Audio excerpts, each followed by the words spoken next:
اللہ کے رسول حضرت محمد مصطفیٰ صلی اللہ علیہ وآلہ وسلم بار بار امام حسین کو بلند کر کے دنیا کو یہ بتاتے تھے کہ یہ حسین مجھ سے ہے اور میں اس حسین سے۔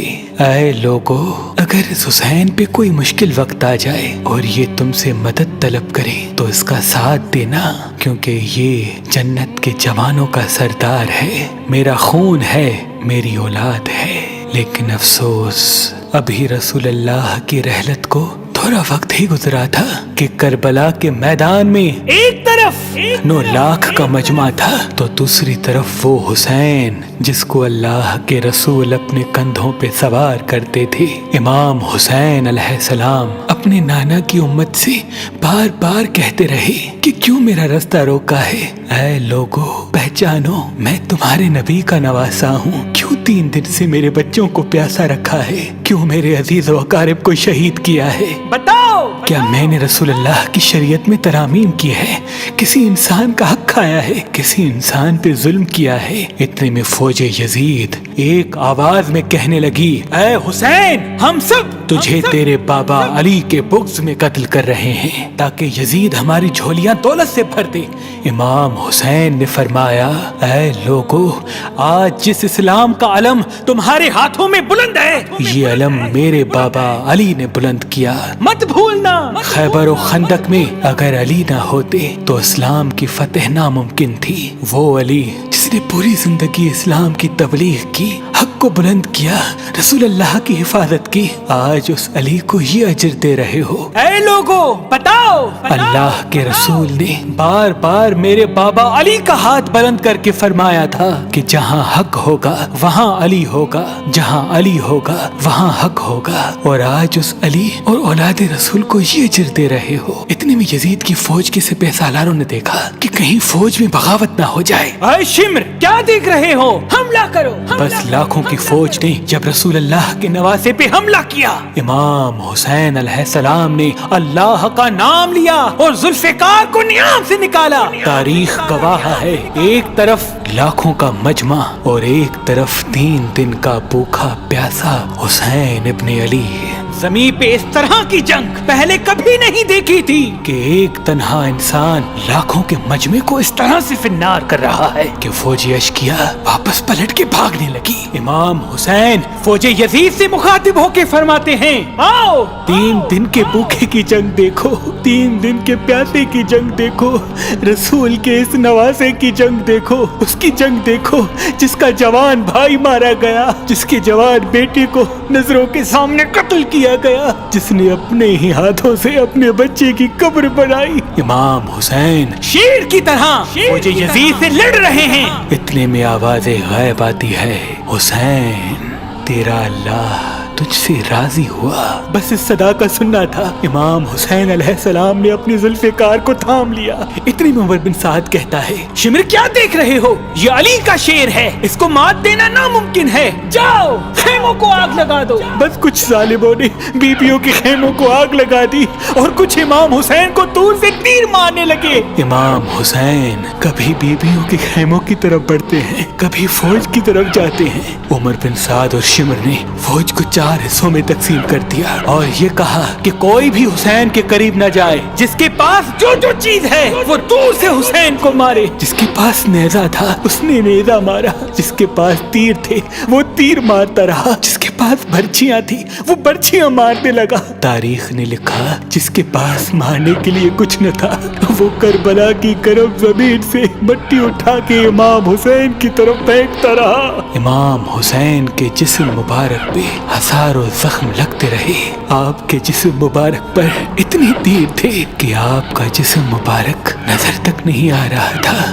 بس جیسے ہی نواسا رسول گھوڑے کی زین سے زمین پہ آتے ہیں، فوج یزید جھومنا شروع کر دیتی ہے، لیکن اتنے میں وہ گھوڑا جس پہ آپ سواری کیا کرتے تھے وہ امام حسین کے چاروں طرف گھومنا شروع کر دیتا ہے تاکہ ان تیروں سے میں اپنے آقا حسین کو بچا لوں۔ وہ گھوڑا دوڑ ہی رہا تھا، اتنے میں عمر بن سعد نے کہا اے لوگو رکو، میں نے اپنی آنکھوں سے دیکھا تھا اس گھوڑے پہ اللہ کے رسول سواری کرتے تھے، کہیں تیر اس گھوڑے کو نہ لگے، اور یوں تیروں کو چلانا بند کیا گیا۔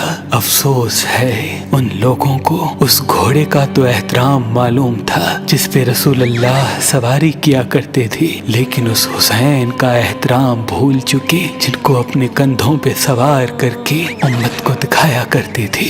بس امام حسین علیہ السلام زمین کربلا پہ اپنا سر رکھ کے اللہ کا شکر کر رہے ہیں، اور وہاں فوجی یزید کے مختلف سپاہی امام حسین کا سر کاٹنے کے لیے قریب آتے ہیں۔ جو بھی قریب آ کے امام حسین کے سر کو دیکھے تو اسے امام حسین کے چہرے میں رسول اللہ کا چہرہ نظر آئے اور وہ چیخ کے دور چلا جائے۔ اتنے میں شمر کہنے لگا یہ کام مجھ سے ہی ہونا ہے۔ جیسے ہی شمر نے خنجر امام حسین کے گلے پہ رکھا تو وہ دیکھے امام حسین کے لب ہل رہے ہیں۔ اس نے سوچا ہم نے حسین کا پورا خاندان قتل کر دیا، 3 دن تک حسین کے بچوں کو پیاسا رکھا، شاید حسین ہمیں بد دعا دے رہے ہوں گے، سننے کے لیے کان قریب کرے تو کیا سنے۔ امام حسین علیہ السلام اللہ کی دربار میں اللہ کی نعمتوں کا شکر کر رہے ہیں کہ اے اللہ تیرا شکر ہے کہ اس عظیم امتحان کے لیے تو نے اس حسین کو چنا۔ اتنے میں امام حسین نے آنکھیں کھولی اور شمر سے کہا اے شمر کیا تو نہیں جانتا میں رسول اللہ کا نواسا ہوں، جنت کا سردار ہوں، حق پہ ہوں، بے جرم ہوں۔ شمر نے کہا ہاں مجھے معلوم ہے، پھر آپ نے فرمایا تو کیوں قتل کر رہے ہو؟ شمر نے کہا تاکہ یزید میری جھولی دنیاوی دولت سے بھر دے۔ بس یہ کہتے کہتے شمر امام حسین کا گلا کاٹتا رہا اور فوجی یزید مسلسل جھومتی رہی۔ امام حسین کے سر قلم ہونے کے بعد سادات کو لوٹا گیا۔ امام حسین کے سر مبارک کو نوکے سنا پہ بلند کر دیا۔ بی بی سکینہ کو تماچے مارنے لگے۔ رسول اللہ کی نواسیوں کے سروں سے چادر کو لوٹ لیا اور امام حسین کے جسم مبارک کی توہین کرنے لگے۔ تاریخ نے لکھا امام حسین کے جسم پر جو جو چیزیں تھیں ان کو لوٹنے لگے۔ اتنے میں ایک شخص امام حسین کے جسم کے قریب آیا۔ امام حسین کے ہاتھ میں ایک انگوٹھی پہنی تھی، اتارنے کی کوشش کی نہ اتری، وہ انگلی کاٹ کے انگوٹھی لے گیا۔ آپ کے جسم مبارک کو رسیوں سے باندھ کے کربلا کی گرم زمین پہ ادھر سے ادھر پھرایا گیا۔ اتنے میں عمر بن سعد نے کہا اے شمر حسین اور اس کی ساتھیوں کی لاش کا وہ حشر کرتے ہیں کہ رہتی دنیا تک کوئی بھی یزید کے خلاف آواز نہ اٹھائے، سب کے جسم سے سروں کو کاٹ لو اور سب کی لاشوں کو پامال کر دو۔ زمین کربلا گواہ ہے، کہیں سے کوئی قبیلہ اٹھ کے آتا ہے اور کہتا ہے کہ ہم حر کی لاش کو پامال ہونے نہیں دیں گے، کہیں بی بی ام لیلا کا قبیلہ آ کے کہتا ہے کہ ہم علی اکبر کا لاشا پامال ہونے نہیں دیں گے، کہیں بی بی رباب کے قبائل کے لوگ کہتے ہیں ہم علی اصغر کا لاش پامال ہونے نہیں دیں گے۔ ایک ایک شہید کی لاش پامال ہونے والی جگہ سے ہٹائی گئی۔ تاریخ گواہ ہے صرف رسول اللہ کا اکیلا نواسا کربلا کی گرم زمین پہ پڑا رہا اور مغرب کے گھوڑے مشرق کی طرف، مشرق کے گھوڑے مغرب کی طرف دوڑتے رہے۔ امام حسین کا جسم پامال ہوتا رہا۔ امام جعفر صادق علیہ السلام فرماتے ہیں میرا سلام ہو میرے اس غریب دادا پر جس کی لاش کو اس طرح سے پامال کیا گیا کہ ان کی دائیں پسلیاں بائیں پسلیوں کی طرف چلی گئی اور بائیں پسلیاں دائیں پسلیوں کی طرف چلی گئی، جن کا سینہ اور پشت ایک ساتھ ہو گیا۔ سلام ہو میرے اس بے وطن دادا حسین پر جن کے جسم مبارک کے ٹکڑوں کو زمین کربلا پہ بکھیرا گیا۔ سلام ہو، سلام ہو، سلام ہو۔